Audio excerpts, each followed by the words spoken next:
Good morning and happy Sunday. We are officially halfway through Japan, or my time here in Japan. I got a new roommate last night again. She's also from America, teaching in China. In China right now they're having their winter vacation, which is why all the teachers are coming to visit Japan. Apparently that's a thing to do. But I had a wonderful time with her. She's a Christian. So we talked and she's been seeing how lavish God has been this year, is her word for God. She was just down in Fuji and she ended up in this like fabulous resort that she did not expect to be in, that was cheaper than the place that she thought she was going to be in. And you know, she was sitting there like having breakfast looking at Mount Fuji over the lake, and it was gorgeous. So it was fun to talk with her and see who God is in her life this month and year. Anyway, so we are off to, we're going to run down to my church in Kawaguchi and leave a note for the pastor because I'm going to T's church today. I don't think he'll be there, but my UK friend will be, and she's invited me to go, so I don't want to be rude, so I'm going to visit their church because they came and translated for me at mine, and then I'll go back to my church next week. So that's what we're off to today, and I'll see you later.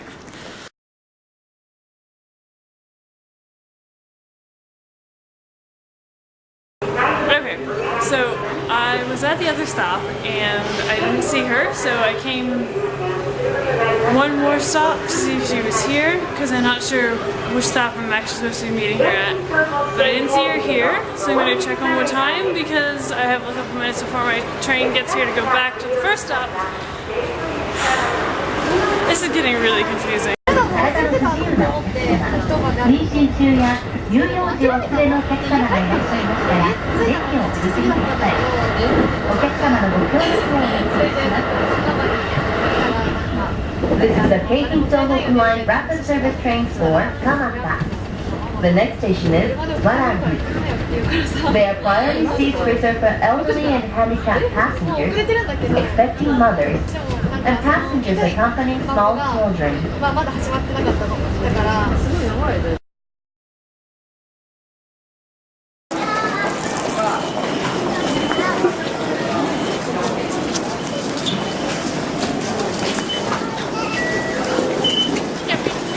So we are back in Kawaguchi, going to my church because I never did find my UK friend. So there's also an incredible amount of women out in kimonos today. I don't know if it's a Sunday thing or a today thing, but they're like everywhere. All these older women in kimonos are gorgeous. Anyway, so we're off to church still. Okay, so the sermon was good. I'll talk to you about it later when I have more time. The women are going to take me out to lunch. Apparently we're going to have sushi. I love how they have to make sure that I like sushi every single time. Like, I eat everything. They're like, but it's not American sushi. I'm like, I eat everything. Anyhow, the sermon was actually about that too, which is kind of cool. Okay, I'll talk to you later. Bye.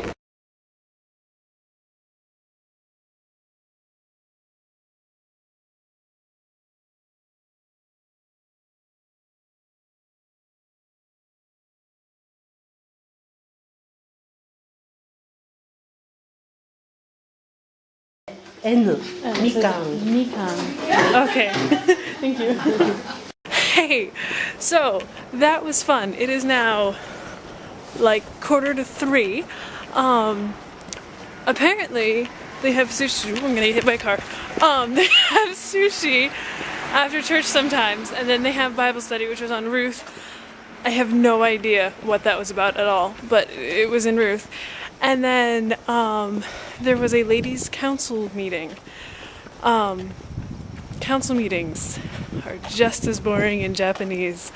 But they had me sit in it, so I did. And they made me an origami crane, and I made them an origami flower and taught them how to make an origami frog. Apparently they don't usually make origami frogs here. they thought it was adorable.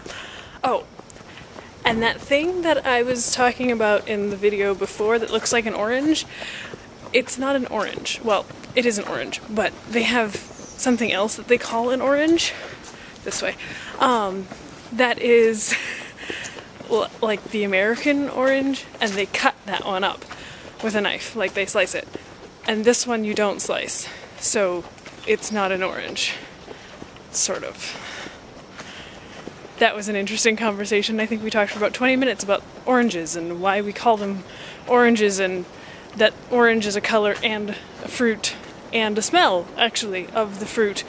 And that we have lots and lots of oranges and we just call them all oranges. And they call each orange a different thing. But that a tangerine is not an orange. Yeah. Fruit, it's a fabulous thing.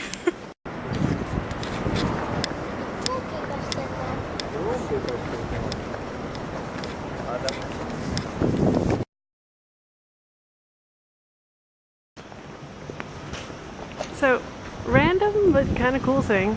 I had fun watching Sensei when he was talking about Ruth. I don't know what he was saying, but it was cool to watch his interaction with his son, who continued to try to point at the whiteboard like his dad was. And he kept trying to sort of get the son to get out of the way so he could see the whiteboard, but he let him keep pointing. And at some point, his son wanted him to point with this little tool that he was using, a little yellow toy. And the dad took it and used it too. And it was just cool. And then during the council meeting, there was Sensei, like, all in his suit, sitting on the floor playing with the kids. And it was just neat to see him be human and really kind and a very good dad. So, side note.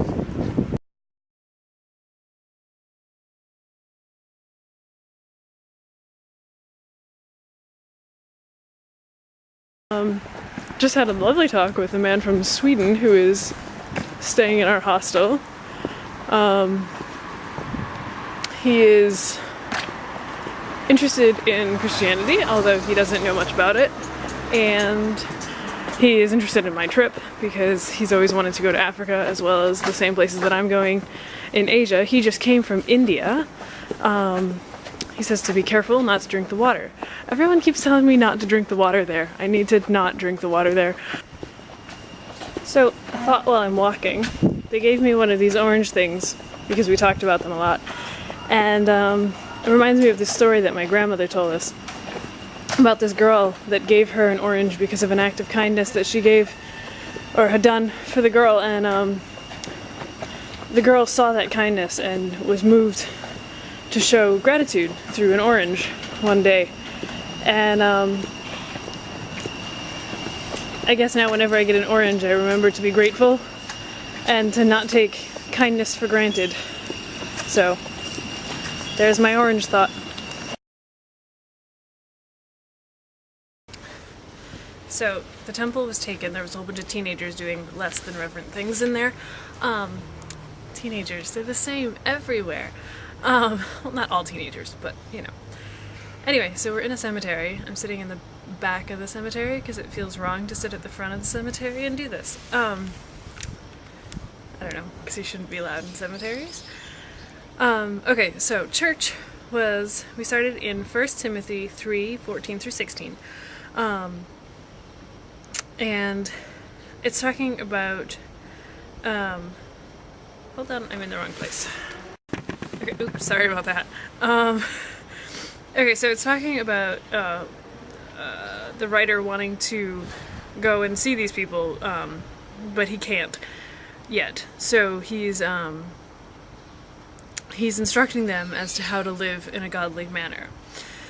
Well, we were talking about what a godly manner is, and so we went to Corinthians, because in this church they tend, or what I'm seeing they do, is we've been in 1 Corinthians and 1 Timothy for the last like 3 weeks, and we're following passage right after passage. We're not skipping any of Corinthians or Timothy, and then he compares the two of them across, and he tends to look at one and then answer his questions about it from the other.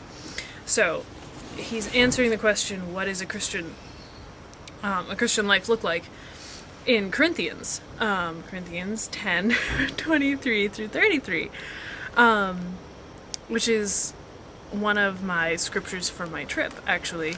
It talks about food and eating what's given to you without question. Specifically, not necessarily like, what is this kind of question, but what is it from, what is it used for, was it sacrificed to idols? And if it was, if someone tells you that it was, you're not supposed to eat it for their sake, for their conscience. And I need to think for a second, hold on. So, you're supposed to not eat it, not for your own sake, but for their conscience. And it's all about thinking about someone else. So like verse 24 says, nobody should seek his own good, but for the good of others. Eat anything that's sold in the market without raising question of conscience, for the earth is the Lord's and everything that's in it. If some unbeliever invites you to a meal and you want to go and eat whatever's put in front of you without question. But if anyone says to you, this has been offered as sacrifice, don't eat it, both for the sake of the man who told you and for conscience sake, the other man's conscience, I mean, not yours. For why should my freedom be judged by another's conscience? So it's not that out of fear or out of some reason you think that you shouldn't be eating meat that's sacrificed to idols, but if you don't know, it's okay. It's not like an ignorance is bliss thing. It's more that you have that freedom, and you have it whether you eat the meat or not. But you don't eat the meat because you're respecting that other person, and it's about them, it's not about you. Which is cool to see that you can follow the rules and still be free at the same time. It also references my favorite psalm, which is Psalm 24, which is where that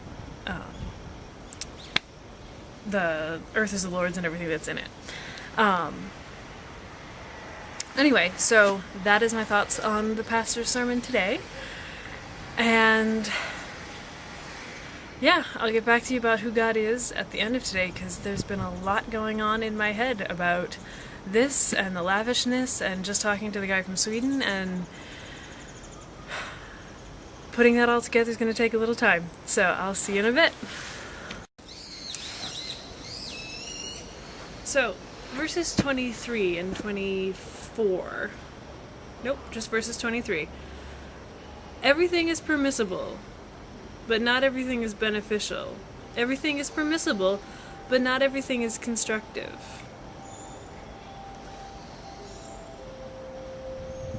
I was thinking about that, and about knowing when to follow the rules and when not to follow the rules, and even sitting here, like,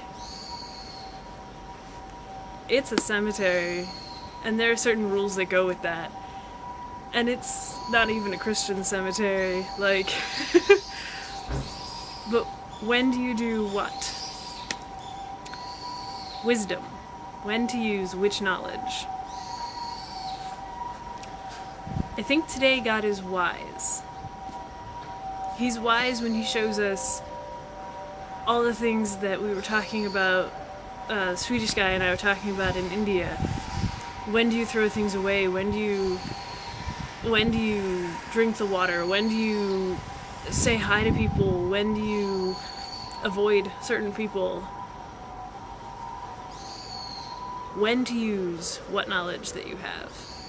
It's this wisdom thing. When is it that God says yes, and when is it that he says no, and when does he show lavishness and why? These things are wisdom.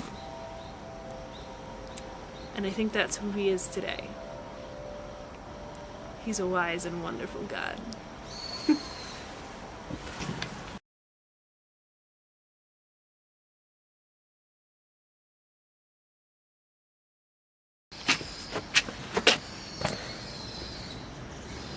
So not a labyrinth. Hold on, how do I get out? Ow! out. Yay.